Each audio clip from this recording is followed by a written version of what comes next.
Livro Política. Autor Aristóteles. Livro 4. Capítulo 1. Em todas as artes e ciências que abrangem a totalidade de um assunto e não surgem de forma fragmentada, é da competência de uma única arte ou ciência considerar tudo o que diz respeito a um único tema.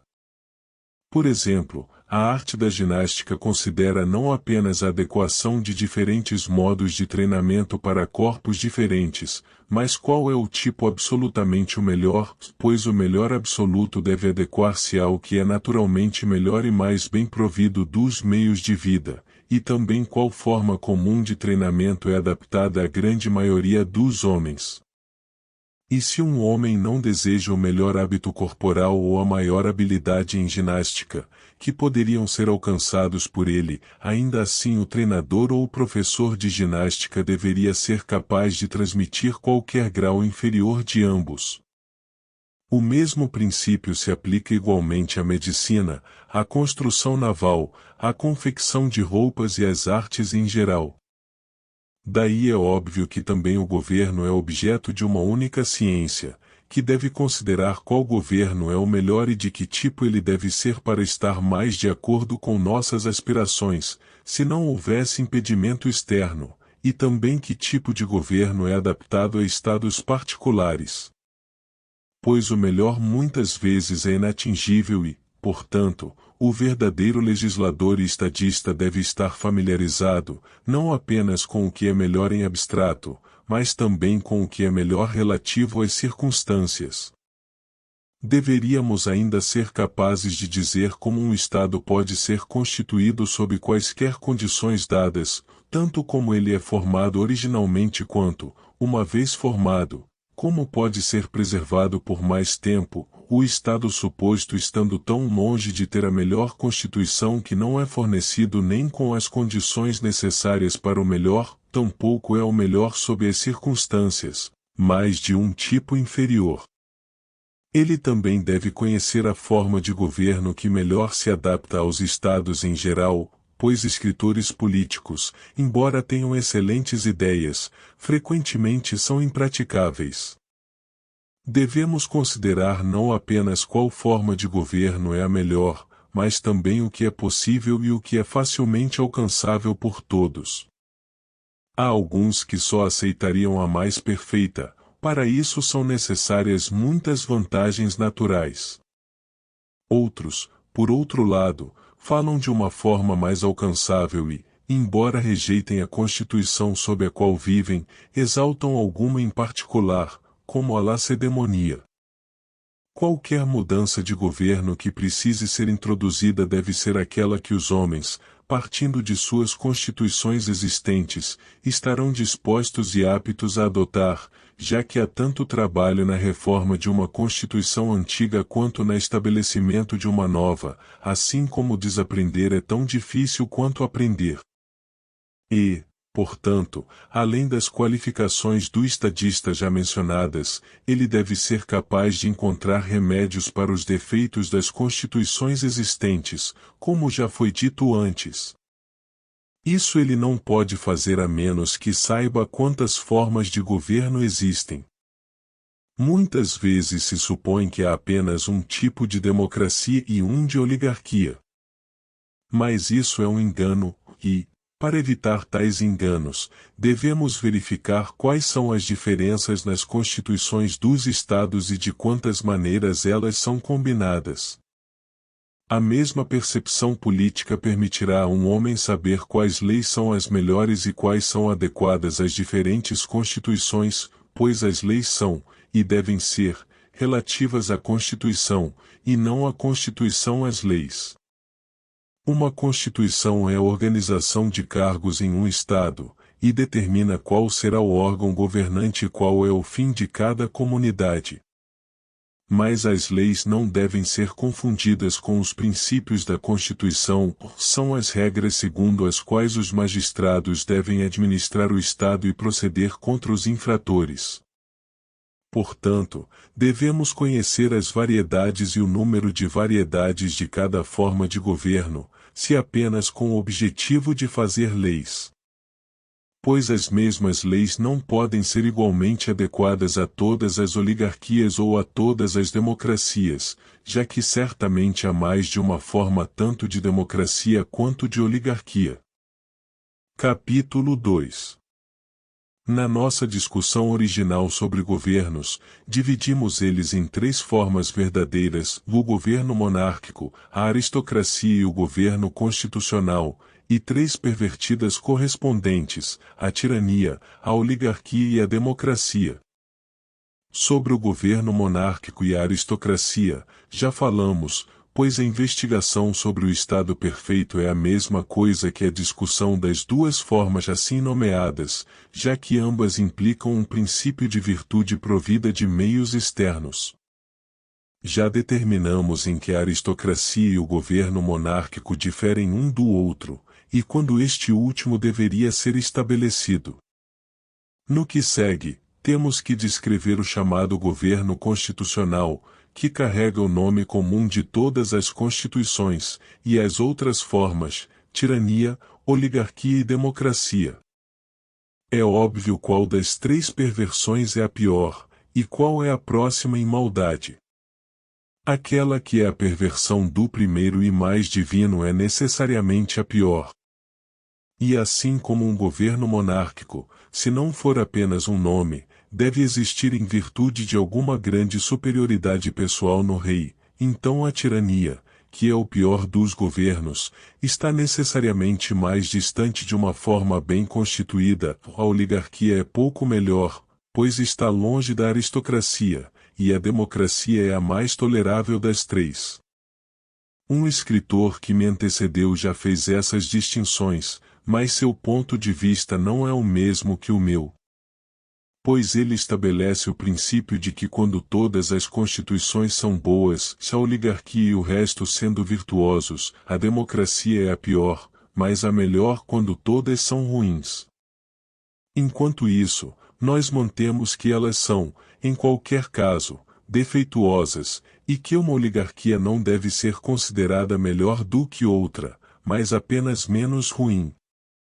Para não prosseguir mais nesta questão no momento, vamos começar determinando quantas variedades de constituição existem, e já que de democracia e oligarquia existem várias, qual constituição é a mais geralmente aceitável, e qual é elegível no próximo grau após o Estado perfeito, e além disso, qual outra é aristocrática e bem constituída, e ao mesmo tempo adaptada aos estados em geral, das outras formas de governo para quem cada uma é adequada.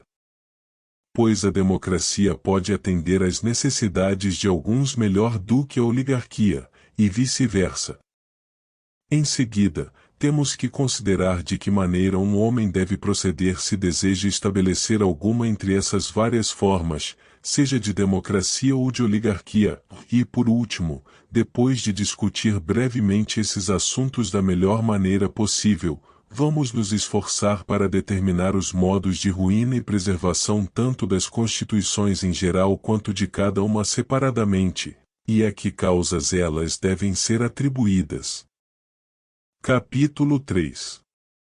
A razão pela qual existem muitas formas de governo é que cada estado contém muitos elementos. Em primeiro lugar, vemos que todos os estados são compostos por famílias, e na multidão de cidadãos deve haver alguns ricos e alguns pobres, e alguns em uma condição intermediária. Os ricos são pesadamente armados, e os pobres não. Do povo comum, alguns são agricultores, e alguns são comerciantes, e alguns são artesãos. Também há entre os notáveis diferenças de riqueza e propriedade, por exemplo, no número de cavalos que possuem, pois não podem pagar por eles a menos que sejam ricos. E, portanto, nos tempos antigos, as cidades cuja força estava na sua cavalaria eram oligarquias, e elas usavam a cavalaria em guerras contra seus vizinhos, como era o costume dos eretrianos e calcídios, e também dos magnesianos no rio Meandro, e de outros povos na Ásia. Além das diferenças de riqueza, existem diferenças de posição e mérito, e há alguns outros elementos que mencionamos ao tratar da aristocracia, quando enumeramos os elementos essenciais de um Estado. Dessas partes, às vezes todas, às vezes o número menor e às vezes o maior tem uma parcela no governo. É evidente, então, que deve haver muitas formas de governo, diferindo em espécie, uma vez que as partes das quais são compostas diferem entre si em espécie. Pois uma Constituição é uma organização de cargos, que todos os cidadãos distribuem entre si, de acordo com o poder que diferentes classes possuem, por exemplo, os ricos ou os pobres, ou de acordo com algum princípio de igualdade que inclui ambos. Deve, portanto, haver tantas formas de governo quanto houver modos de organizar os cargos, de acordo com as superioridades e diferenças das partes do Estado.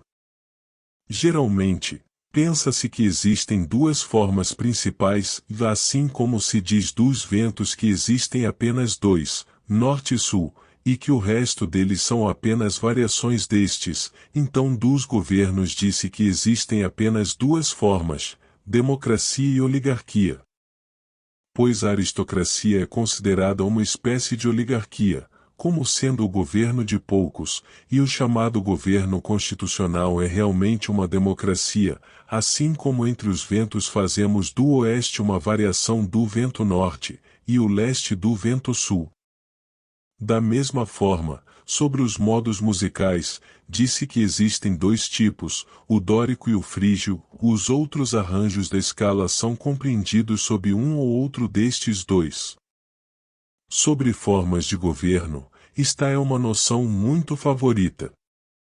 Mas em ambos os casos, a maneira melhor e mais precisa é distinguir, como eu fiz, o um ou dois que são formas verdadeiras, e considerar as outras como perversões, seja do modo mais perfeitamente atemperado ou da melhor forma de governo. Podemos comparar os modos mais severos e dominadores às formas oligárquicas, e os mais relaxados e gentis aos democráticos.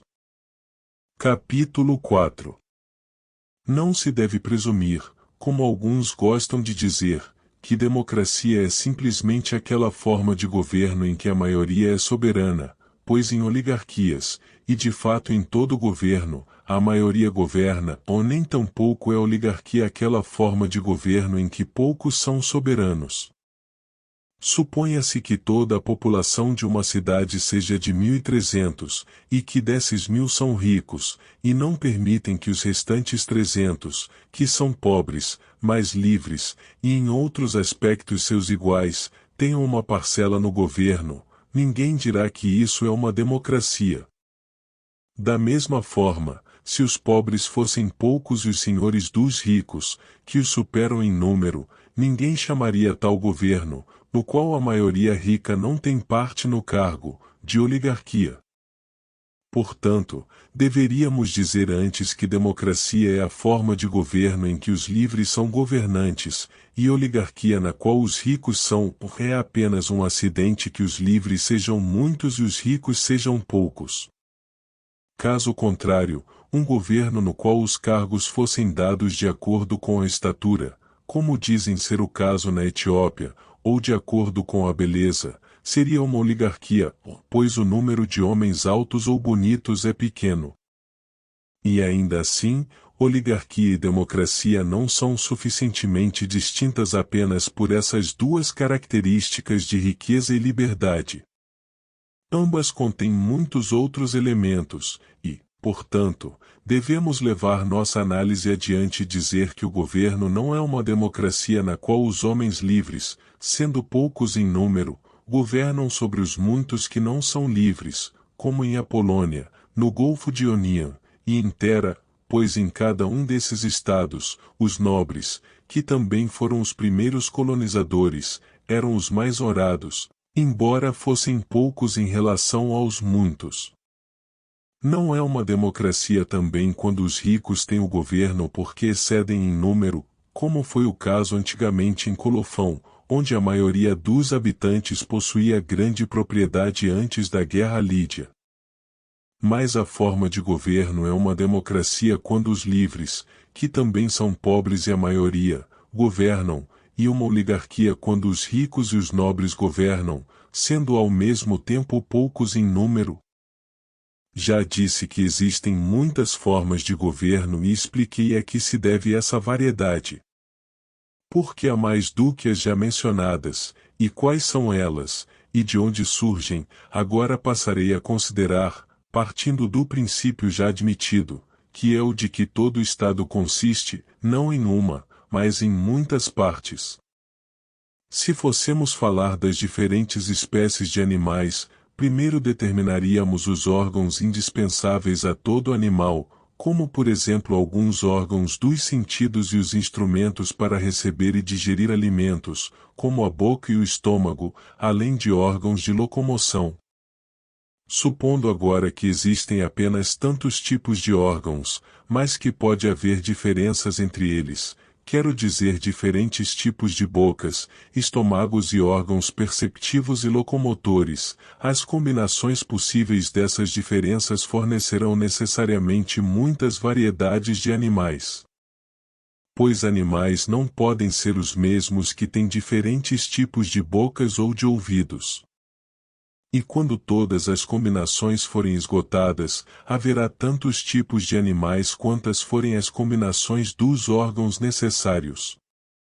O mesmo, então, é verdadeiro em relação às formas de governo que foram descritas. Os estados, como já disse repetidamente, são compostos, não de uma, mas de muitos elementos. Um elemento é a classe de produtores de alimentos, que são chamados de agricultores. Segundo, a classe de mecânicos que praticam as artes sem as quais uma cidade não pode existir. Por dessas artes algumas são absolutamente. Já disse que existem muitas formas de governo e expliquei a que se deve essa variedade. Porque há mais do que as já mencionadas, e quais são elas, e de onde surgem, agora passarei a considerar, partindo do princípio já admitido, que é o de que todo Estado consiste, não em uma, mas em muitas partes.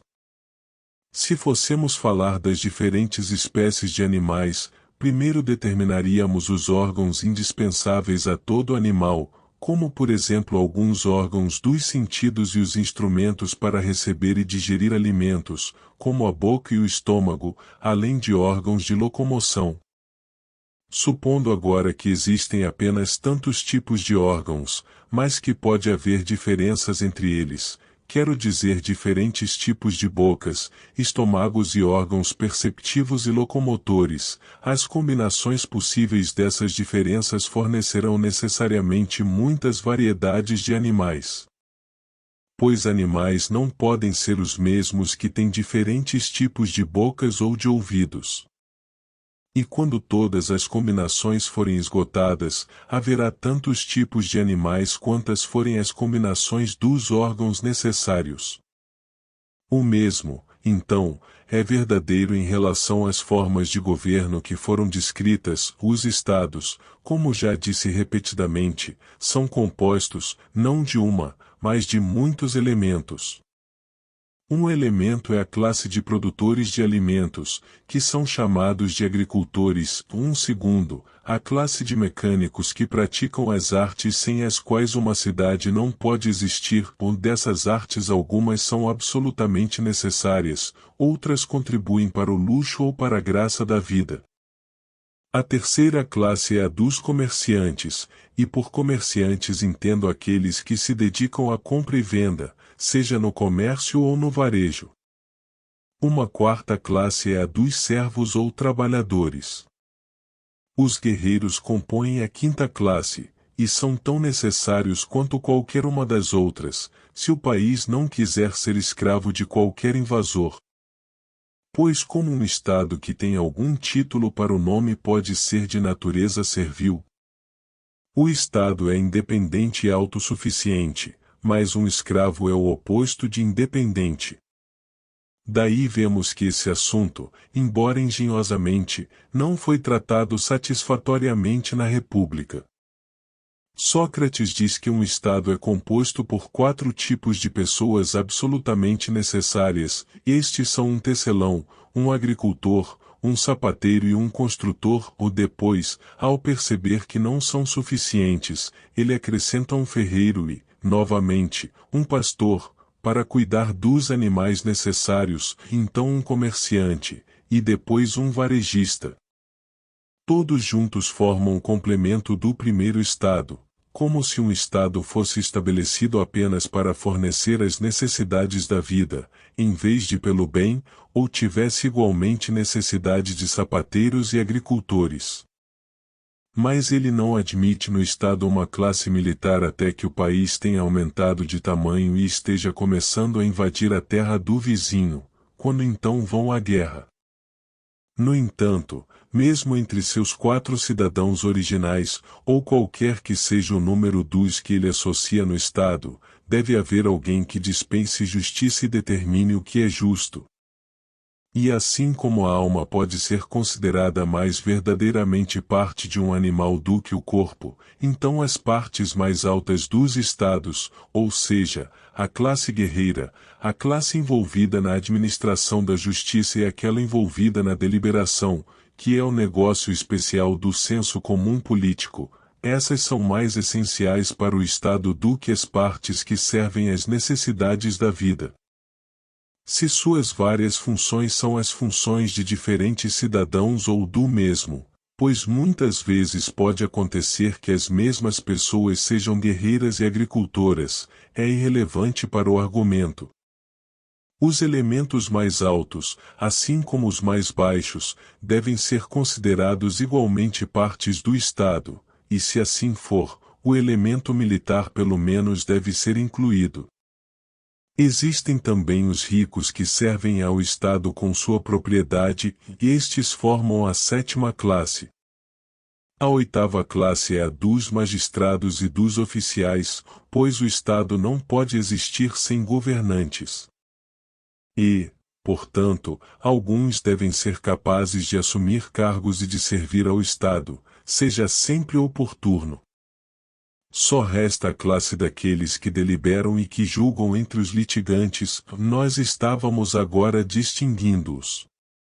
Se a presença de todos esses elementos, e sua organização justa e equitativa, é necessária para os estados, então também deve haver pessoas que tenham a habilidade de estadistas. Diferentes funções parecem muitas vezes combinadas no mesmo indivíduo, por exemplo, o guerreiro também pode ser um agricultor ou um artesão, ou, novamente, o conselheiro um juiz. E todos afirmam possuir habilidade política e acham que são completamente competentes para ocupar a maioria dos cargos. Mas as mesmas pessoas não podem ser ricas e pobres ao mesmo tempo. Por esse motivo, os ricos e os pobres são considerados de forma especial como partes de um Estado. Novamente, como os ricos geralmente são poucos em número, enquanto os pobres são muitos, parecem ser antagônicos, e como um ou outro prevalece, formam o governo. Daí surge a opinião comum de que existem 2 tipos de governo, democracia e oligarquia. Já expliquei que existem muitas formas de constituição, e a que se deve a variedade. Deixe-me agora mostrar que existem formas diferentes tanto de democracia quanto de oligarquia, como será evidente pelo que foi precedido. Pois tanto no povo comum quanto nos notáveis estão incluídas várias classes. O do povo comum, uma classe são os agricultores, outros artesãos, o outro são os comerciantes, que se dedicam à compra e venda, o outro é a classe dos navegantes, estejam envolvidos na guerra ou no comércio, como barqueiros ou pescadores. Em muitos lugares, qualquer uma dessas classes forma uma população bastante grande, por exemplo, pescadores em Tarento e Bizâncio, tripulações de triremes em Atenas, marinheiros mercantes em Egina e Quios, barqueiros em Tênedos. Às classes já mencionadas podem ser adicionados trabalhadores diários e aqueles que, devido às suas circunstâncias necessitadas, não têm lazer, ou aqueles que não têm livre nascimento em ambos os lados, e pode haver outras classes também. Os notáveis, novamente, podem ser divididos de acordo com sua riqueza, nascimento, virtude, educação e diferenças semelhantes. Das formas de democracia, a primeira é aquela que se diz baseada estritamente na igualdade. Nessa democracia, a lei diz que é justo os pobres não terem mais vantagem do que os ricos, e que nenhum deve ser mestre, mas ambos iguais. Pois se a liberdade e a igualdade, como alguns pensam, são encontradas principalmente na democracia, elas serão melhor alcançadas quando todas as pessoas compartilham igualmente do governo ao máximo. E como o povo é a maioria, e a opinião da maioria é decisiva, tal governo deve necessariamente ser uma democracia. Aqui está então um tipo de democracia. Há outro, no qual os magistrados são eleitos de acordo com uma certa qualificação de propriedade, mais baixa, ou aquele que tem a quantidade requerida de propriedade tem uma parcela no governo, mas aquele que perde sua propriedade perde seus direitos. Outro tipo é aquele no qual todos os cidadãos que não estão sob nenhuma desqualificação compartilham do governo, mas ainda assim a lei é suprema. Em outro, todo mundo, se apenas for um cidadão, é admitido no governo, mas a lei é suprema como antes. Uma quinta forma de democracia, em outros aspectos a mesma, é aquela na qual, não a lei, mas a multidão, tem o poder supremo e substitui a lei por seus decretos. Este é um estado de coisas causado pelos demagogos. Pois nas democracias que estão sujeitas à lei, os melhores cidadãos ocupam o primeiro lugar, e não há demagogos, mas onde as leis não são supremas, os demagogos surgem. Pois o povo se torna um monarca, e é muitos em um, e os muitos têm o poder em suas mãos, não como indivíduos, mas coletivamente. Homero diz que não é bom ter um governo de muitos, mas se ele se refere a este governo corporativo, ou ao governo de muitos indivíduos, é incerto.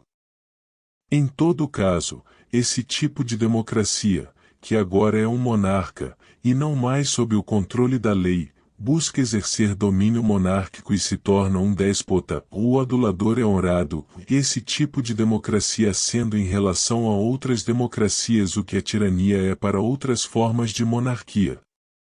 O espírito de ambos é o mesmo, e ambos exercem um governo despótico sobre os melhores cidadãos. Os decretos do demos correspondem aos éditos do tirano, e o demagogo é para um o que o adulador é para o outro. Ambos têm grande poder, o adulador com o tirano, o demagogo com democracias do tipo que estamos descrevendo. Os demagogos fazem os decretos do povo sobrepujarem as leis, referindo todas as coisas à Assembleia Popular. E assim eles crescem em poder, porque o povo tem todas as coisas em suas mãos, e eles detêm nas mãos os votos do povo, que estão muito dispostos a ouvi-los. Além disso, aqueles que têm alguma queixa contra os magistrados dizem: deixe o povo ser juiz, o povo fica muito feliz em aceitar o convite, e assim a autoridade de cada cargo é minada. Tal democracia está sujeita à objeção de que não é uma constituição de forma alguma, pois onde as leis não têm autoridade, não há constituição. A lei deve ser suprema sobre todos, e os magistrados devem julgar os particulares, e somente isso deve ser considerado uma constituição. Assim, se a democracia for uma forma real de governo, o tipo de sistema no qual todas as coisas são reguladas por decretos claramente nem sequer é uma democracia no verdadeiro sentido da palavra, pois decretos se relacionam apenas com particulares. Esses são, então, os diferentes tipos de democracia. Capítulo 5. Das oligarquias, também, existem diferentes tipos, uma onde a qualificação de propriedade para o cargo é tal que os pobres, embora formem a maioria, não têm parte no governo, mas aquele que adquire uma qualificação pode obter uma parte.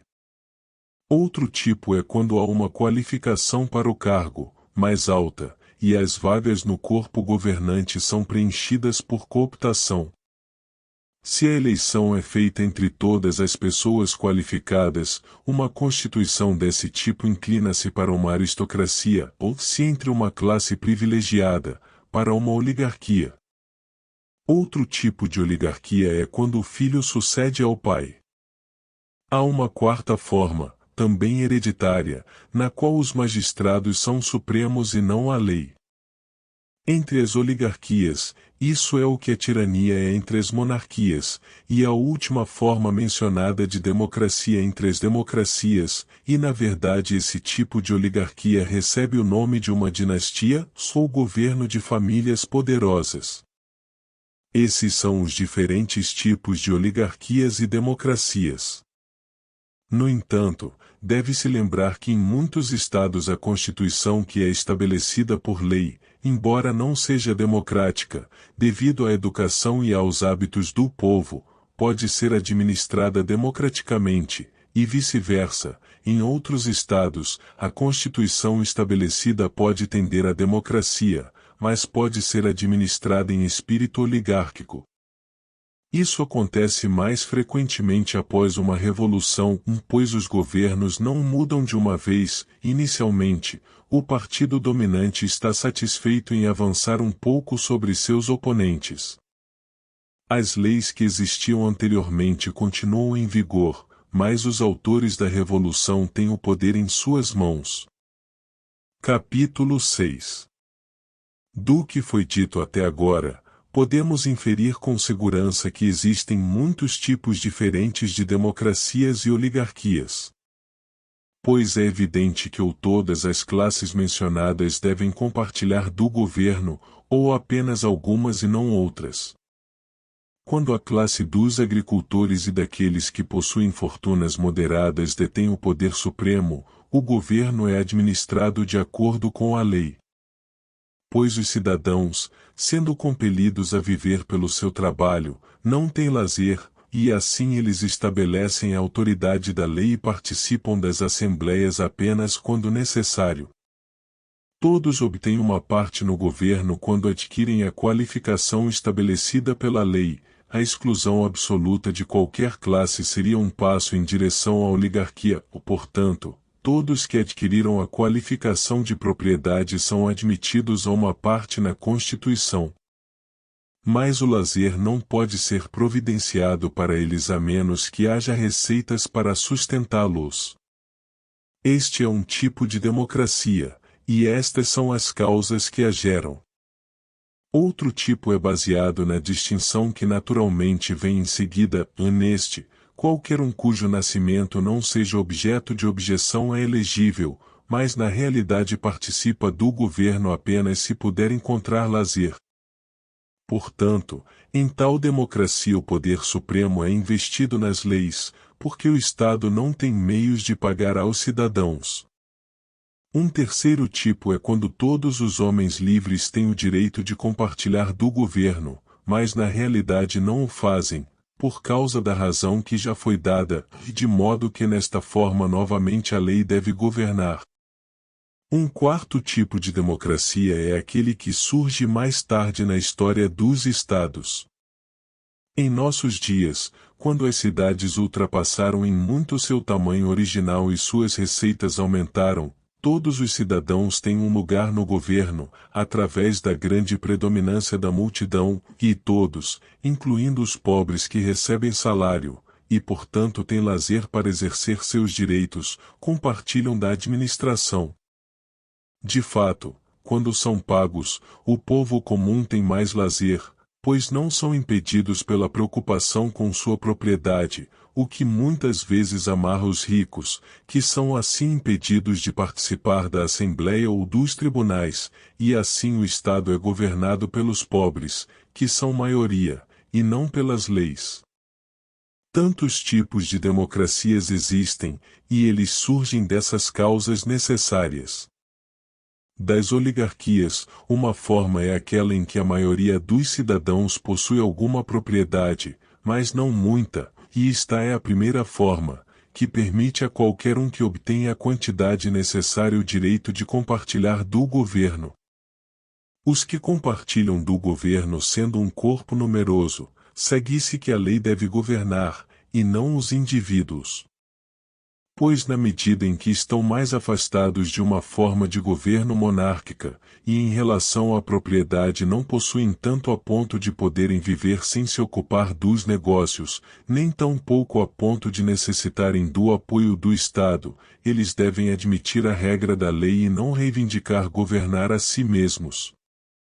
Mas se os homens de propriedade no Estado forem menos do que no caso anterior, e possuírem mais propriedades, surge uma segunda forma de oligarquia. Pois quanto mais fortes eles forem, mais poder reivindicarão, e tendo esse objetivo em vista, eles próprios selecionam aqueles das outras classes que serão admitidos no governo, ou mais, ainda não sendo suficientemente fortes para governar sem a lei, fazem com que a lei represente seus desejos. Quando esse poder é intensificado por uma diminuição adicional de seus números e aumento de sua propriedade, surge uma terceira e mais avançada etapa de oligarquia, na qual a classe dominante mantém os cargos em suas próprias mãos, e a lei ordena que o filho suceda ao pai. Quando, novamente, os governantes possuem grande riqueza e numerosos amigos, esse tipo de despotismo familiar se aproxima de uma monarquia e indivíduos governam e não a lei. Esta é a quarta espécie de oligarquia, e é análoga à última espécie de democracia. Capítulo 7. Ainda existem duas formas além da democracia e da oligarquia, uma delas é universalmente reconhecida e incluída entre as quatro formas principais de governo, que são ditas ser a monarquia, a oligarquia, a democracia e a chamada aristocracia ou governo dos melhores. Mas também há uma quinta, que retém o nome genérico de política ou governo constitucional, esta não é comum e, portanto, não foi observada por escritores que tentam enumerar os diferentes tipos de governo, como Platão, em seus livros sobre o Estado, eles reconhecem apenas quatro. O termo aristocracia é corretamente aplicado à forma de governo que é descrita na primeira parte de nosso tratado, pois apenas pode ser chamado corretamente de aristocracia aquele que é um governo formado pelos melhores homens absolutamente, e não apenas por homens que são bons quando julgados por qualquer padrão dado. No estado perfeito, o homem bom é absolutamente o mesmo que o bom cidadão, enquanto em outros estados o bom cidadão é apenas bom em relação ao seu próprio forma de governo. Mas há alguns estados que diferem das oligarquias e também diferem do chamado político ou governo constitucional, e estes são chamados de aristocracias, e nelas os magistrados são certamente escolhidos, tanto de acordo com sua riqueza quanto de acordo com seu mérito. Tal forma de governo difere de cada uma das duas mencionadas agora, e é chamada de aristocracia. Pois de fato em estados que não fazem da virtude o objetivo da comunidade, homens de mérito e reputação pela virtude podem ser encontrados. E assim onde um governo tem respeito à riqueza, virtude e números, como em Cartago, isso é aristocracia, e também onde tem respeito apenas por dois dos três, como em Esparta, para virtude e números, e os dois princípios de democracia e virtude se equilibram. Existem essas duas formas de aristocracia além do primeiro e perfeito Estado, e há uma terceira forma, ou seja, as constituições que inclinam mais do que o chamado política em direção à oligarquia. Capítulo 8. Ainda não falei do chamado política e da tirania. Coloquei-os nesta ordem, não porque um político ou governo constitucional deva ser considerado uma perversão assim como as aristocracias mencionadas acima. A verdade é que eles ficam aquém da forma mais perfeita de governo e, portanto, são considerados entre as perversões, e as formas realmente pervertidas são perversões dessas, como eu disse na discussão original. Por último, falarei da tirania, que coloco no final da série porque estou investigando as constituições dos estados, e isso é o oposto de uma constituição. Após explicar por que adotei esta ordem, procederei a considerar o governo constitucional, cuja natureza será mais clara agora que oligarquia e democracia foram definidas. Pois político ou governo constitucional pode ser descrito geralmente como uma fusão de oligarquia e democracia, ou mais o termo é geralmente aplicado a essas formas de governo que tendem para a democracia, e o termo aristocracia àquelas que tendem para a oligarquia, porque nascimento e educação são comumente os acompanhamentos da riqueza. Além disso, os ricos já possuem as vantagens externas cuja falta é uma tentação ao crime, e por isso são chamados de nobres e cavalheiros. E visto que a aristocracia busca dar predominância aos melhores cidadãos, as pessoas também dizem das oligarquias que elas são compostas por nobres e cavalheiros. Agora parece ser uma coisa impossível que o Estado que é governado não pelos melhores cidadãos, mas pelos piores, seja bem governado, e igualmente impossível que o Estado que é mal governado seja governado pelos melhores. Mas devemos lembrar que boas leis, se não são obedecidas, não constituem um bom governo. Portanto, há duas partes de um bom governo, uma é a obediência real dos cidadãos às leis, a outra parte é a bondade das leis que eles obedecem, eles podem obedecer tanto a leis ruins quanto boas. E pode haver uma subdivisão adicional, eles podem obedecer às melhores leis que são alcançáveis para eles, ou às melhores absolutamente. A distribuição de cargos de acordo com o mérito é uma característica especial da aristocracia, pois o princípio de uma aristocracia é a virtude, como a riqueza é de uma oligarquia, e a liberdade de uma democracia. Em todos eles, é claro que existe o direito da maioria, e o que parece bom para a maioria daqueles que compartilham do governo tem autoridade. Agora, na maioria dos estados, existe a forma chamada política, pois a fusão não vai além da tentativa de unir a liberdade dos pobres e a riqueza dos ricos, que comumente ocupam o lugar do nobre. Mas como há três fundamentos nos quais os homens reivindicam uma participação igual no governo, liberdade, riqueza e virtude, pois o quarto ou bom nascimento é o resultado dos dois últimos, sendo apenas uma antiga riqueza e virtude, é claro que a mistura dos dois elementos, ou seja, dos ricos e dos pobres, deve ser chamada de política ou governo constitucional, e a união dos três deve ser chamada de aristocracia ou governo dos melhores, e mais do que qualquer outra forma de governo, exceto a verdadeira e ideal, tem direito a esse nome. Até agora, mostrei a existência de formas de estados além da monarquia, democracia e oligarquia, e o que elas são, e em que as aristocracias diferem uma da outra, e os políticos das aristocracias, que estas últimas não são muito diferentes é óbvio. Capítulo 9. A seguir, temos que considerar como, ao lado da oligarquia e da democracia, surge o chamado político ou governo constitucional, e como ele deve ser organizado. Sua natureza será imediatamente compreendida a partir de uma comparação entre a oligarquia e a democracia, ou devemos determinar suas características diferentes, e tomando uma porção de cada uma, uni-las, como as partes de um contrato. Agora, existem três modos pelos quais fusões de governos podem ser efetuadas. No primeiro modo, devemos combinar as leis feitas por ambos os governos, digamos respeito à administração da justiça. Nas oligarquias, impõe-se uma multa aos ricos se não servirem como juízes, e aos pobres não se oferece pagamento, ou mais nas democracias, paga-se aos pobres e não se multa os ricos. Agora, a união desses dois modos é um termo comum ou médio entre eles, e, portanto, é característica de um governo constitucional, pois é uma combinação de ambos.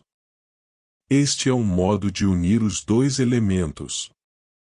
Ou um meio pode ser tomado entre as disposições dos dois, e assim, as democracias não exigem qualificação de propriedade, ou apenas uma pequena, dos membros da Assembleia, as oligarquias uma alta, aqui nenhum destes é o termo comum, mas um meio entre eles. Há um terceiro modo, no qual algo é tomado emprestado do princípio oligárquico e algo do democrático. Por exemplo, o sorteio para a nomeação de magistrados é considerado democrático, e a eleição deles, oligárquica ou novamente democrático quando não há qualificação de propriedade, oligárquico quando há. No Estado aristocrático ou constitucional, um elemento será tomado de cada, da oligarquia, o princípio da eleição para cargos, da democracia, o desconsidero da qualificação. Tais são os vários modos de combinação. Existe uma verdadeira união entre oligarquia e democracia quando o mesmo Estado pode ser chamado tanto de democracia quanto de oligarquia, ou aqueles que usam ambos os nomes evidentemente sentem que a fusão está completa. Tal fusão também existe no meio, pois ambos os extremos aparecem nele. A Constituição espartana, por exemplo, é frequentemente descrita como uma democracia, porque possui muitas características democráticas. Em primeiro lugar, a juventude recebe uma educação democrática. Pois os filhos dos pobres são criados com os filhos dos ricos, que são educados de tal maneira que possibilita que os filhos dos pobres sejam educados por eles. Uma igualdade semelhante prevalece no período seguinte da vida, e quando os cidadãos atingem a idade adulta, a mesma regra é observada ou não há distinção entre ricos e pobres. Da mesma forma, todos têm a mesma comida em suas mesas públicas, e os ricos usam apenas roupas que qualquer pobre pode comprar. Novamente, o povo elege para um dos dois maiores cargos do Estado, e no outro eles compartilham, pois eles elegem os senadores e compartilham da euforia. Por outros, a Constituição espartana é dita ser uma oligarquia, porque possui muitos elementos oligárquicos. Que todos os cargos são preenchidos por eleição e nenhum por sorteio é uma dessas características oligárquicas, que o poder de infligir a morte ou o exílio repousa com poucas pessoas é outro, e há outros. Em um políte bem elaborado, devem parecer existir ambos os elementos, e ainda assim, nenhum deles, também o governo deve confiar em si mesmo, e não em ajuda estrangeira, e nele não através da boa vontade de uma maioria, eles poderiam estar igualmente dispostos quando há uma forma de governo viciosa, mas através da vontade geral de todas as classes no Estado de manter a Constituição. Chega de discutir como um governo constitucional, e como as chamadas aristocracias devem ser formuladas. Capítulo 10. Da natureza da tirania ainda tenho que falar, para que possa ter seu lugar em nossa investigação, já que até a tirania é considerada por nós uma forma de governo, embora não haja muito a dizer sobre ela. Já na parte anterior deste tratado, discuti a realeza ou monarquia de acordo com o significado mais comum do termo, e considerei se é ou não vantajosa para os estados, e que tipo de realeza deve ser estabelecida, e de que fonte, e como. Ao falar de realeza, também falamos de duas formas de tirania, que são ambas segundo a lei, e portanto facilmente se transformam em realeza. Entre os bárbaros existem monarcas eleitos que exercem um poder despótico, ou governantes despóticos também foram eleitos na antiga Hélade, chamados de eximnetes ou ditadores. Essas monarquias, quando comparadas entre si, exibem certas diferenças. E são, como eu disse antes, reais, na medida em que o monarca governa segundo a lei sobre súditos dispostos, ou mais são tirânicas na medida em que ele é despótico e governa segundo o seu próprio capricho. Há também um terceiro tipo de tirania, que é a forma mais típica, e é o contraponto da monarquia perfeita. Essa tirania é exatamente esse poder arbitrário de um indivíduo que não responde a ninguém, e governa a todos igualmente, quer sejam iguais ou melhores, visando o seu próprio benefício, não o de seus súditos, e portanto contra a vontade deles.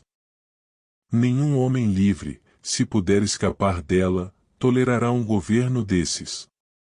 Os tipos de tirania são esses e tantos, e pelas razões que dei. Capítulo 11.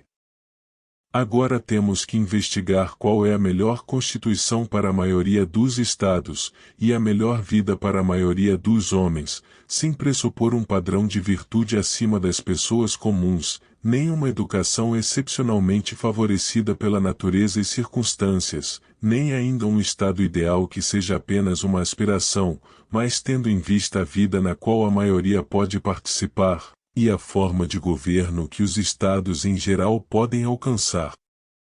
Quanto a essas aristocracias, como são chamadas, das quais estávamos falando agora, ou estão além das possibilidades da maioria dos estados, ou se aproximam do chamado governo constitucional, e portanto não precisam de discussão separada.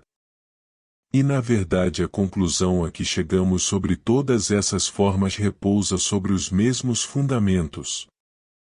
Pois se o que foi dito na ética é verdadeiro, que a vida feliz é a vida de acordo com a virtude vivida sem impedimentos, e que a virtude é um meio-termo, então a vida que está em um meio-termo, e em um meio-termo alcançável por todos, deve ser a melhor.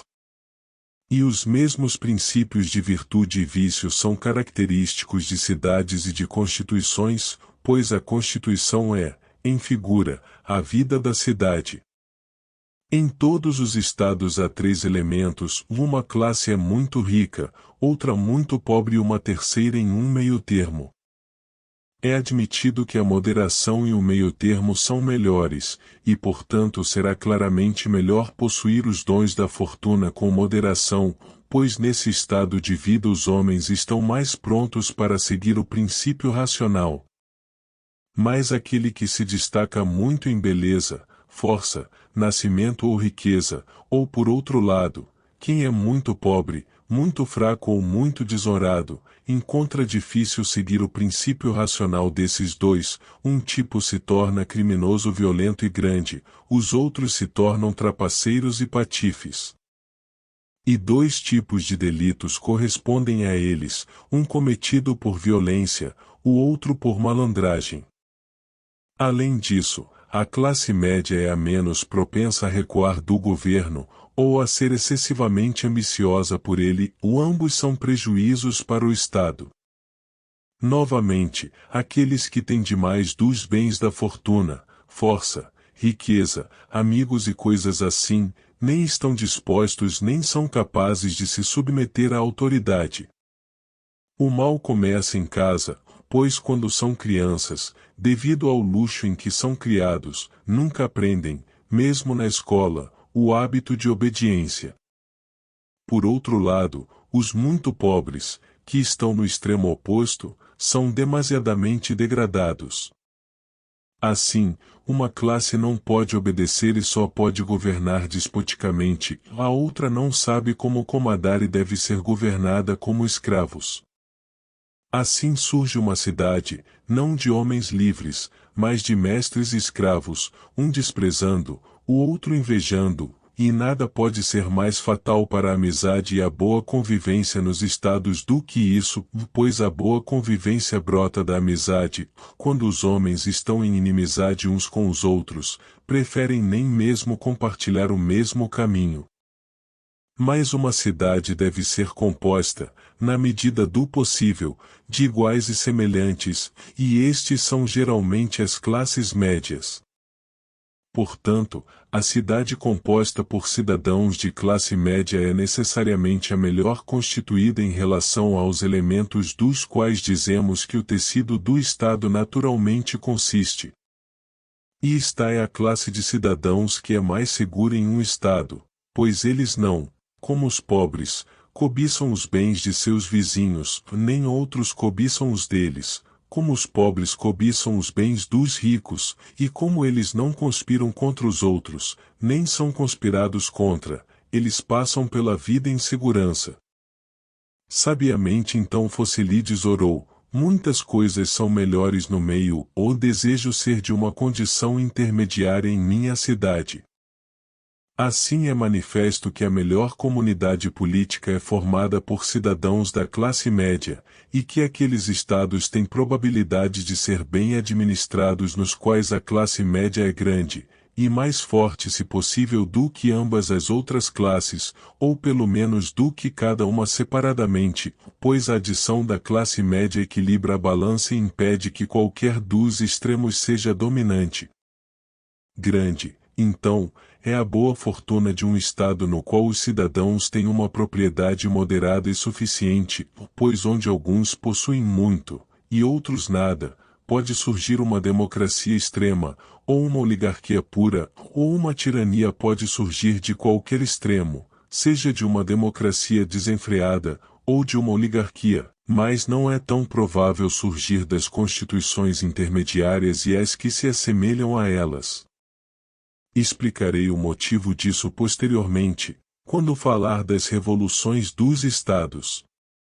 A condição intermediária dos Estados é claramente a melhor, pois nenhuma outra está livre de facções, e onde a classe média é grande, há menos probabilidade de haver facções e dissensões. Por uma razão semelhante, os Estados grandes são menos propensos a facções do que os pequenos, porque neles a classe média é grande, enquanto em estados pequenos é fácil dividir todos os cidadãos em duas classes, ricos ou pobres, e deixar nada no meio. E as democracias são mais seguras e mais permanentes do que as oligarquias, porque têm uma classe média mais numerosa e com maior participação no governo, pois quando não há classe média, e os pobres excedem em número, surgem problemas, e o Estado logo chega ao fim. Uma prova da superioridade da classe média é que os melhores legisladores têm sido de condição intermediária, por exemplo, Salã, como seus próprios versos testificam, e Licurgo, pois ele não era um rei, e Carondas, e quase todos os legisladores. Essas considerações nos ajudarão a entender por que a maioria dos governos é democrática ou oligárquica. A razão é que a classe média raramente é numerosa neles, e qualquer que seja a parte, seja os ricos ou o povo comum, que ultrapassa o meio e predomina, direciona a Constituição a seu próprio caminho, e assim surge uma oligarquia ou democracia. A outra razão, os pobres e os ricos brigam entre si, e qualquer lado que saia vencedor, em vez de estabelecer um governo justo ou popular, considera a supremacia política como o prêmio da vitória, e uma parte estabelece uma democracia e a outra uma oligarquia. Além disso, ambas as partes que tiveram a supremacia na Hélade só olhavam para o interesse de sua própria forma de governo, e estabeleceram em estados, uma, democracias, e a outra, oligarquias, elas pensavam em sua própria vantagem, do público nem um pouco. Por essas razões, a forma intermediária de governo raramente, se é que já existiu, e entre muito poucos apenas. Apenas um homem de todos que já governaram na Hélade foi induzido a dar essa constituição intermediária aos estados. Mas agora tornou-se um hábito entre os cidadãos dos estados, nem mesmo se preocuparem com a igualdade, todos os homens estão buscando o domínio, ou, se conquistados, estão dispostos a se submeter. Então, qual é a melhor forma de governo, e o que a torna a melhor, é evidente, e das outras constituições, uma vez que dizemos que há muitos tipos de democracia e muitos de oligarquia, não é difícil ver qual tem o primeiro e o segundo ou qualquer outro lugar na ordem de excelência, agora que determinamos qual é a melhor. Pois aquilo que está mais próximo do melhor deve necessariamente ser melhor, e aquilo que está mais longe dele pior, se estivermos julgando absolutamente não relativamente a condições dadas, eu digo relativamente a condições dadas, pois um governo particular pode ser preferível, mas outra forma pode ser melhor para algumas pessoas. Capítulo 12. Agora devemos considerar qual e que tipo de governo é adequado a que tipo de homens. Posso começar assumindo, como um princípio geral comum a todos os governos, que a parte do Estado que deseja a permanência da Constituição deve ser mais forte do que aquela que deseja o contrário. Agora, toda cidade é composta por qualidade e quantidade. Por qualidade, entendo liberdade, riqueza, educação, boa linhagem, e por quantidade, superioridade numérica. A qualidade pode existir em uma das classes que compõem o Estado, e a quantidade na outra. Por exemplo, os nascidos humildemente podem ser mais numerosos do que os de boa linhagem, ou os pobres do que os ricos, mas eles não podem exceder tanto em quantidade quanto ficam aqui em qualidade, e, portanto, deve haver uma comparação de quantidade e qualidade. Onde o número dos pobres é mais do que proporcional à riqueza dos ricos, naturalmente haverá uma democracia, variando em forma com o tipo de pessoas que a compõem em cada caso. Se, por exemplo, os lavradores excederem em número, então surgirá a primeira forma de democracia, ou se os artesãos e a classe trabalhadora, a última, e assim com as formas intermediárias. Mas onde os ricos e os notáveis excedem em qualidade mais do que ficam aqui em quantidade, surge a oligarquia, assumindo também várias formas de acordo com o tipo de superioridade possuída pelos oligarcas. O legislador sempre deve incluir a classe média em seu governo, se ele fizer suas leis oligárquicas, que ele olhe para a classe média, ou se ele fizer democráticas, ele deve igualmente, por suas leis, tentar atrair essa classe para o Estado. Só ali o governo pode sempre ser estável onde a classe média supera uma ou ambas as outras, e nesse caso não haverá medo de que os ricos se unam aos pobres contra os governantes. Pois nenhum deles jamais estará disposto a servir ao outro, e se procurarem alguma forma de governo mais adequada a ambos, não encontrarão nenhuma melhor do que esta, pois os ricos e os pobres nunca consentirão em governar por turno, porque desconfiam uns dos outros. O árbitro é sempre o que é confiável, e quem está no meio é um árbitro. Quanto mais perfeita for a mistura dos elementos políticos, mais duradoura será a Constituição.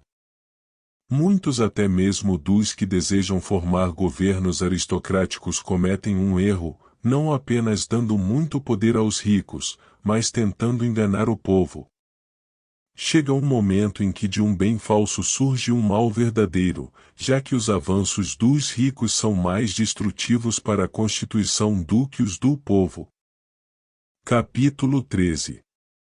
Os artifícios pelos quais as oligarquias enganam o povo são 5 em número. Eles dizem respeito à Assembleia, aos magistrados, aos tribunais de justiça, ao uso de armas, aos exercícios ginásticos.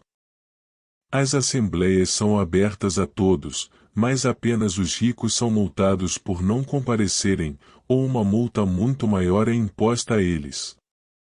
Quanto aos magistrados, aqueles que são qualificados por propriedade não podem recusar o cargo sob juramento, mas os pobres podem.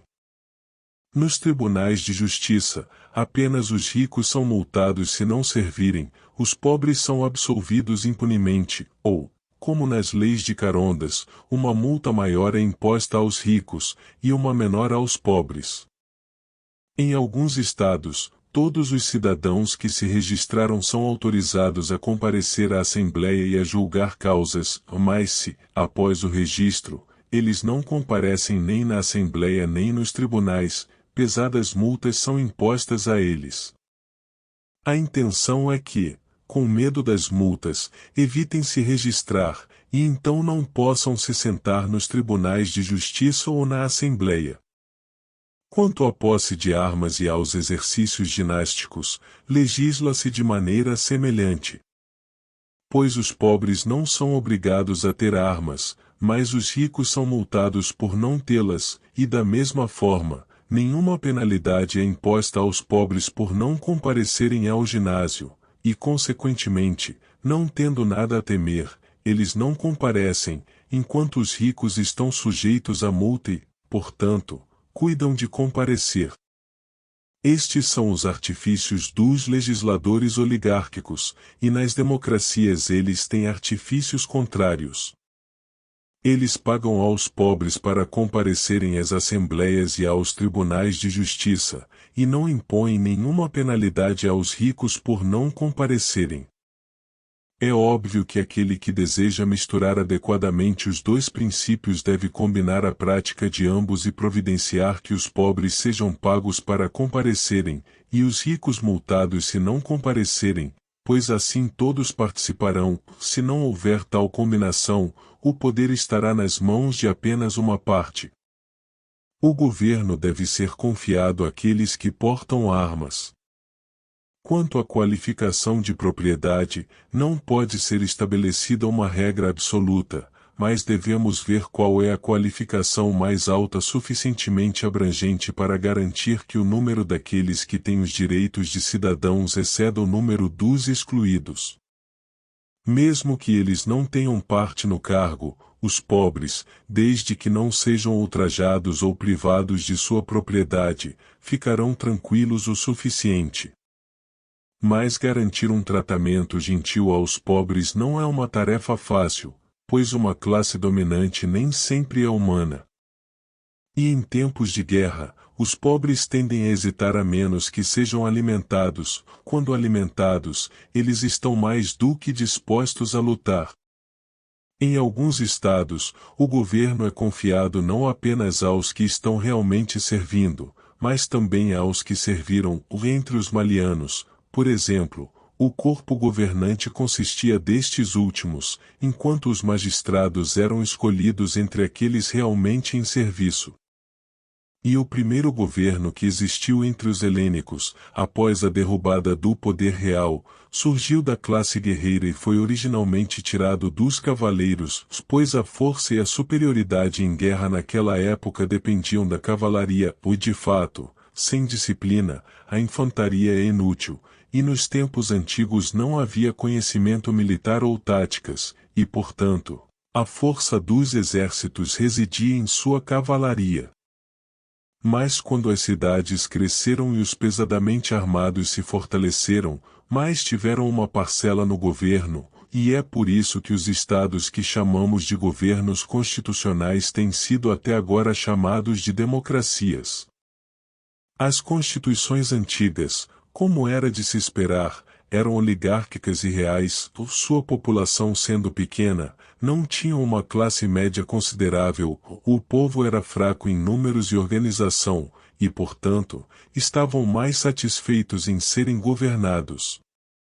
Eu expliquei por que existem várias formas de governo, e por que existem mais do que se supõe geralmente, pois a democracia, assim como outras constituições, tem mais de uma forma, e também quais são suas diferenças, e de onde surgem, e qual é a melhor forma de governo, falando geralmente para quem as várias formas de governo são mais adequadas. Tudo isso agora foi explicado. Capítulo 14. Tendo assim conquistado uma base apropriada de discussão, procederemos a falar dos pontos que seguem em ordem. Consideraremos o assunto não apenas de forma geral, mas com referência às constituições particulares. Todas as constituições têm 3 elementos, sobre os quais o bom legislador deve considerar o que é conveniente para cada constituição. Quando estão bem ordenados, a Constituição está bem ordenada, e como diferem uns dos outros, as constituições diferem. Há um elemento que delibera sobre assuntos públicos, e em segundo lugar, aquele preocupado com os magistrados, e a questão sendo, o que eles deveriam ser, sobre o que deveriam exercer autoridade e qual deveria ser o modo de eleger para eles, e em terceiro lugar, aquele que possui poder judiciário.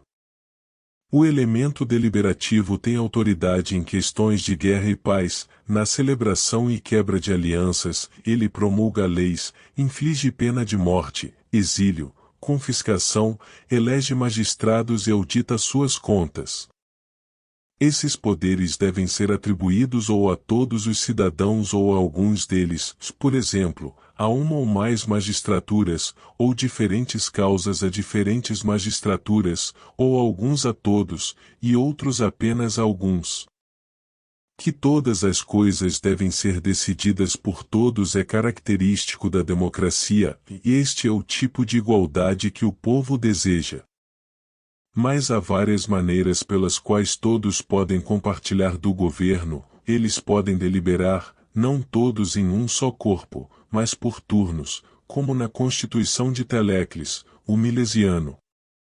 Existem outras constituições em que os conselhos de magistrados se reúnem e deliberam, mas assumem o cargo por turnos, e são eleitos das tribos e das menores divisões do Estado, até que todos tenham obtido o cargo em seu turno. Os cidadãos, por outro lado, são reunidos apenas para fins de legislação, para consultar sobre a Constituição e para ouvir os editos dos magistrados. Em outra variedade de democracia, os cidadãos formam uma assembleia, mas se reúnem apenas para eleger magistrados, aprovar leis, aconselhar sobre guerra e paz, e fazer escrutínios. Outros assuntos são referidos separadamente a magistrados especiais, que são eleitos por voto ou por sorteio de todos os cidadãos. Ou novamente, os cidadãos se reúnem para eleição para cargos e para escrutínios, e deliberam sobre guerra ou alianças, enquanto outros assuntos são administrados pelos magistrados, que, na medida do possível, são eleitos por voto. Estou falando dessas magistraturas nas quais é necessário um conhecimento especializado. Uma quarta forma de democracia é quando todos os cidadãos se reúnem para deliberar sobre tudo, e os magistrados não decidem nada, mas apenas fazem as investigações preliminares, e essa é a maneira como a última e pior forma de democracia, correspondente, como afirmamos, à oligarquia de família fechada e à tirania, é administrada atualmente. Todas essas formas são democráticas. Por outro lado, que alguns deliberem sobre tudo é oligárquico. Isso novamente é um modo que, como democrático, tem muitas formas. Quando a classe deliberativa, sendo eleita entre aqueles que têm uma qualificação moderada, é numerosa e respeita e obedece às proibições da lei sem alterá-la, e qualquer pessoa que tenha a qualificação exigida participa do governo, então, apenas por causa dessa moderação, a oligarquia tende para a poliarquia. Mas quando apenas indivíduos selecionados e não todo o povo participam das deliberações do Estado, então, embora, como no caso anterior, observem a lei, o governo é uma oligarquia pura. Ou, novamente, quando aqueles que têm o poder de deliberação são autoeleitos, e o filho sucede ao pai, e eles e não as leis são supremos, e o governo é, por necessidade, oligárquico. Onde, novamente, pessoas particulares têm autoridade em questões particulares, por exemplo, quando todo o povo decide sobre paz e guerra e realiza escrutínios, mas os magistrados regulam tudo mais, e eles são eleitos por voto, e lá o governo é uma aristocracia. E se algumas questões são decididas por magistrados eleitos por voto, e outras por magistrados eleitos por sorteio, seja absolutamente ou entre candidatos selecionados, ou eleitos em parte por voto, em parte por sorteio, e essas práticas são em parte características de um governo aristocrático, e em parte de um governo constitucional puro. Essas são as várias formas do corpo deliberativo, elas correspondem às várias formas de governo. E o governo de cada estado é administrado de acordo com um ou outro dos princípios que foram estabelecidos. Agora, é do interesse da democracia, de acordo com a noção mais prevalente dela, se estou falando da forma extrema de democracia em que o povo é supremo até mesmo sobre as leis, com o objetivo de melhor deliberação, adotar o costume das oligarquias em relação aos tribunais de justiça. Pois nas oligarquias, os ricos que são necessários como juízes são compelidos a comparecer sob pena de multa, enquanto nas democracias os pobres são pagos para comparecer. E essa prática das oligarquias deveria ser adotada pelas democracias em suas assembleias públicas, pois eles deliberarão melhor se todos deliberarem juntos, e o povo com os notáveis e os notáveis com o povo. Também é um bom plano que aqueles que deliberam sejam eleitos por voto ou por sorteio em números iguais das diferentes classes, e que se o povo exceder muito em número aqueles que têm treinamento político, pagamento não deve ser dado a todos, mas apenas a quantos equilibrariam o número dos notáveis, ou que o excesso de número seja eliminado por sorteio. Mas nas oligarquias, certas pessoas devem ser cooptadas da massa, ou uma classe de oficiais deve ser nomeada, como existe em alguns estados, que são chamados de probuli guardiões da lei, e os cidadãos devem se ocupar exclusivamente com assuntos sobre os quais estes tenham deliberado anteriormente, pois assim o povo terá uma participação nas deliberações do Estado, mas não será capaz de perturbar os princípios da Constituição. Novamente, nas oligarquias, ou o povo deve aceitar as medidas do governo, ou não passar nada contrário a elas, ou, se todos forem permitidos a compartilhar o conselho, a decisão deve ficar com os magistrados. O oposto do que é feito em governos constitucionais deve ser a regra nas oligarquias, o veto da maioria deve ser final, sua aprovação não final, mas a proposta deve ser devolvida aos magistrados. Enquanto nos governos constitucionais eles tomam o curso contrário, os poucos têm o poder negativo, não o poder afirmativo, a afirmação de tudo repousa com a multidão. Essas, então, são nossas conclusões respeitando o deliberativo, isto é, o elemento supremo nos Estados. Capítulo 15. A seguir, procederemos a considerar a distribuição dos cargos, e isso também faz parte da política sobre a qual muitas questões surgem, em qual será o seu número, sobre o que eles devem presidir e qual será a sua duração. Às vezes, duram 6 meses, às vezes menos, às vezes são anuais, enquanto em outros casos os cargos são mantidos por períodos ainda mais longos. Deveriam ser vitalícios ou por um longo período de anos, ou, se por um curto período apenas, as mesmas pessoas devem ocupá-los repetidamente, ou apenas uma vez. Também sobre a nomeação para eles, e de quem devem ser escolhidos, por quem e como. Devemos primeiro estar em posição de dizer quais são as possíveis variedades deles e então podemos prosseguir para determinar quais são adequados para diferentes formas de governo. Mas o que deve ser incluído sob o termo cargos? Essa é uma pergunta que não é tão facilmente respondida. Pois uma comunidade política requer muitos funcionários, e nem todos os que são escolhidos por voto ou por sorteio devem ser considerados como governantes. Em primeiro lugar, há os sacerdotes, que devem ser distinguidos dos funcionários políticos, ou mestres de corais e arautos, até mesmo embaixadores, são eleitos por voto. Algumas funções de supervisão, novamente, são políticas, estendendo-se a todos os cidadãos em uma única esfera de ação, como o cargo do general que os supervisiona quando estão no campo, ou apenas a uma seção deles, como as inspetorias de mulheres ou de jovens. Outros cargos estão relacionados com a administração doméstica, como o dos medidores de grãos que existem em muitos estados e são oficiais eleitos. Também existem cargos menores que os ricos fazem seus escravos executarem. Falando de maneira geral, aqueles são chamados de cargos aos quais são atribuídas as tarefas de deliberar sobre determinadas medidas e de julgar e comandar, especialmente este último, pois comandar é a função especial de um magistrado.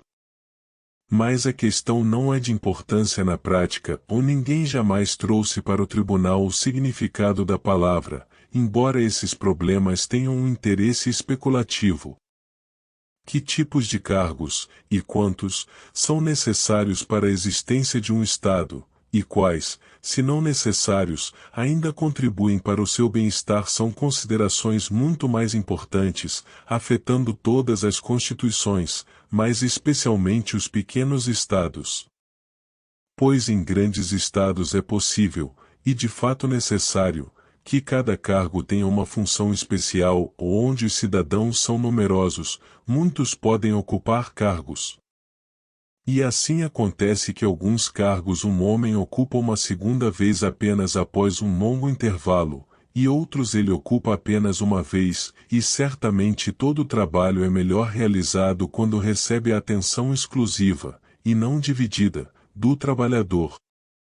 Mas em pequenos estados é necessário combinar muitos cargos em poucas mãos, já que o pequeno número de cidadãos não permite que muitos ocupem cargos, pois quem haverá para sucedê-los?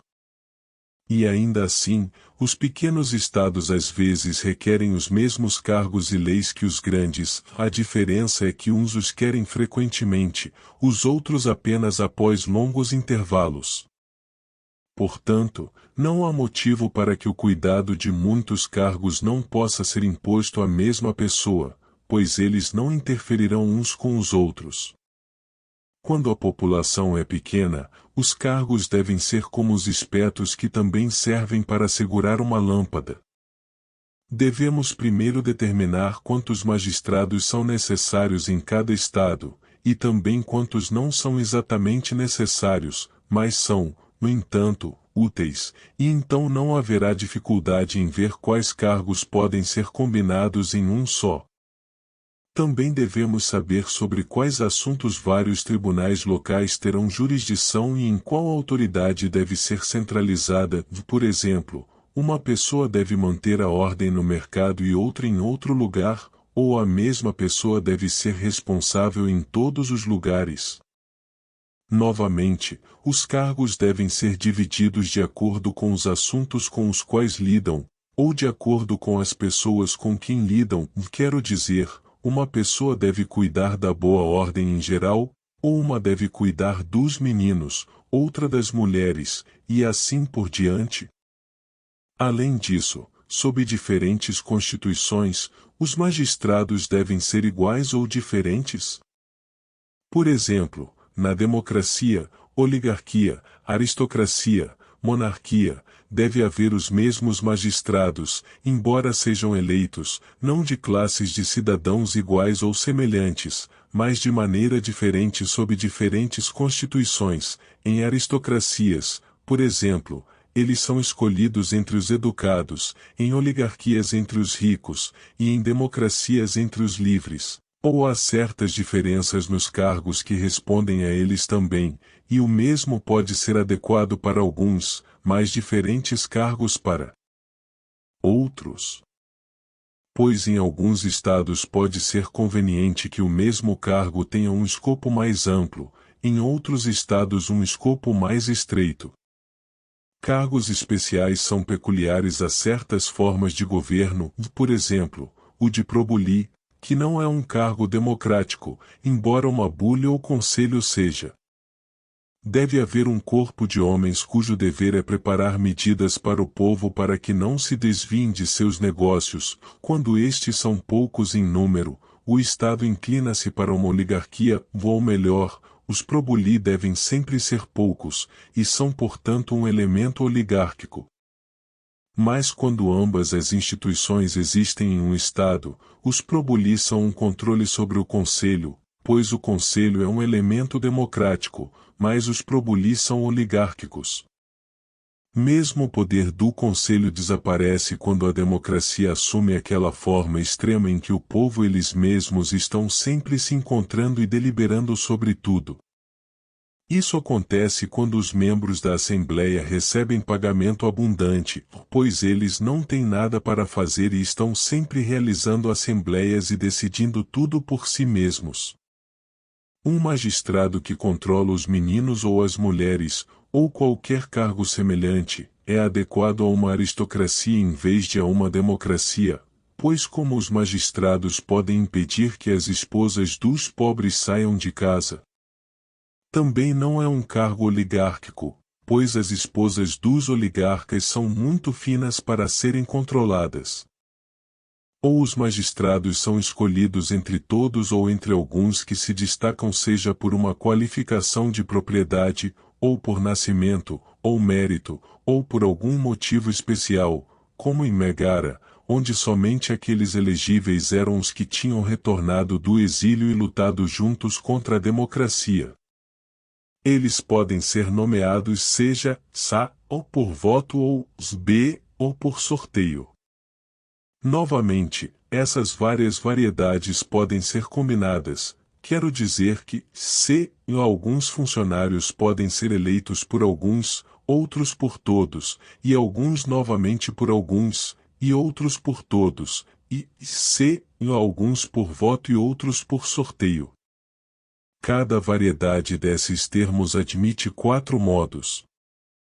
Pois ou, já uma, ou todos podem nomear entre todos por voto, ou, já um b, ou todos entre todos por sorteio, ou, já 2a, ou todos entre alguns por voto, ou, já 2b, ou todos entre alguns por sorteio, se de todos, seja por seções, como, por exemplo, por tribos, e distritos, e fratrias, até que todos os cidadãos tenham sido percorridos, ou os cidadãos podem ser elegíveis indiscriminadamente em todos os casos, ou novamente, a 1c, a 2c, para alguns cargos de uma maneira, para alguns de outra.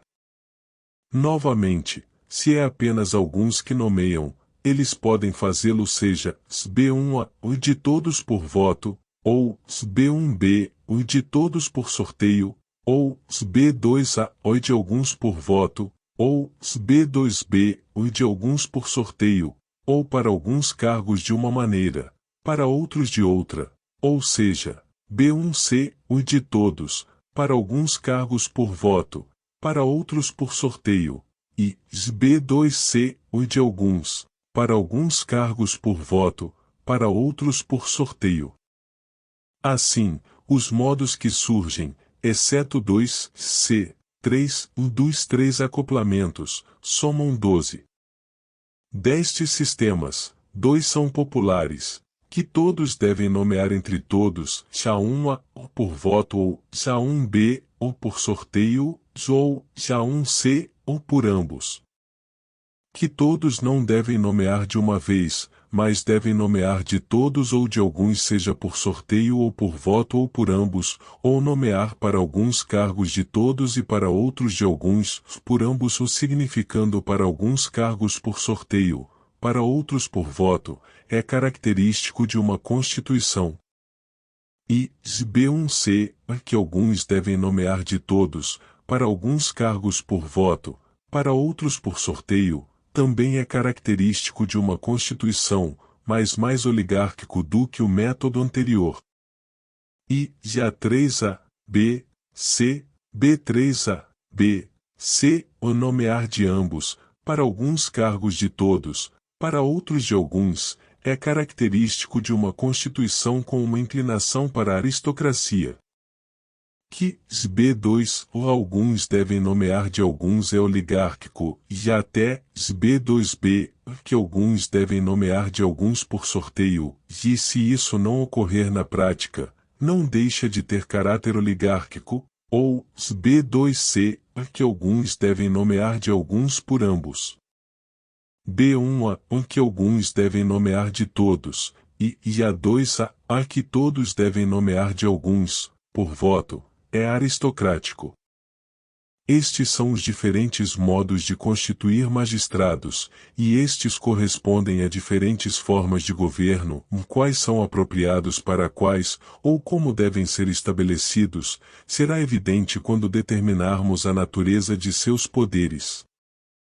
Por poderes, refiro-me a poderes como os que um magistrado exerce sobre a receita ou na defesa do país, pois existem vários tipos de poder. O poder do general, por exemplo, não é o mesmo que o que regulamenta contratos no mercado. Capítulo 16. Das três partes do governo, o judiciário resta a ser considerado, e isso dividiremos pelo mesmo princípio. Existem 3 pontos nos quais as variedades dos tribunais de justiça dependem das pessoas de quem são nomeados, os assuntos com os quais estão envolvidos e a maneira de sua nomeação. Quero dizer, os juízes são escolhidos entre todos, ou apenas entre alguns? Quantos tipos de tribunais de justiça existem?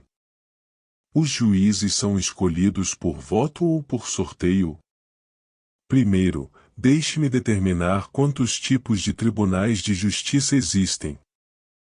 Existem 8 no total. Um é o Tribunal de Auditorias ou Escrutínios, o segundo trata de ofensas comuns contra o Estado, o terceiro lida com traição contra a Constituição, o quarto determina disputas relacionadas a penalidades, seja levantadas por magistrados ou por pessoas privadas, o quinto decide os casos civis mais importantes, o sexto julga casos de homicídio, que são de vários tipos. A. Premeditados. B. E involuntários. C. Casos em que a culpa é confessada, mas a justiça é contestada. E. Pode haver um quarto tribunal, D, no qual os assassinos que fugiram da justiça são julgados após seu retorno, como se diz que é o caso do Tribunal de Freato em Atenas. Mas casos desse tipo raramente acontecem, mesmo em cidades grandes. Os diferentes tipos de homicídios podem ser julgados pelo mesmo tribunal ou por tribunais diferentes.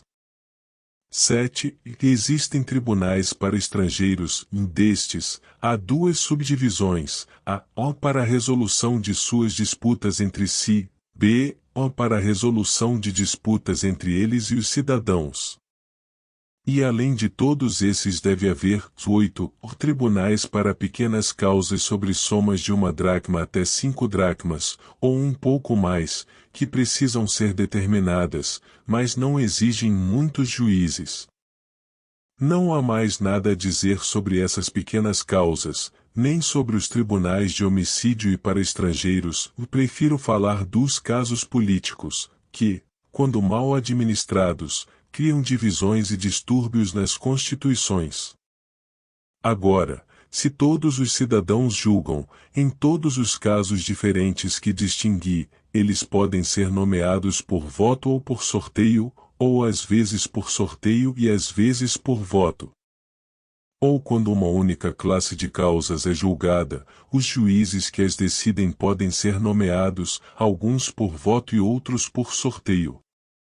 Estes são então os 4 modos de nomear juízes de todo o povo, e também haverá 4 modos, se forem eleitos apenas de uma parte, pois podem ser nomeados de alguns por voto e julgar em todas as causas, ou podem ser nomeados de alguns por sorteio e julgar em todas as causas, ou podem ser eleitos em alguns casos por voto e em alguns casos escolhidos por sorteio, ou alguns tribunais, mesmo ao julgar as mesmas causas, podem ser compostos por membros alguns nomeados por voto e outros por sorteio.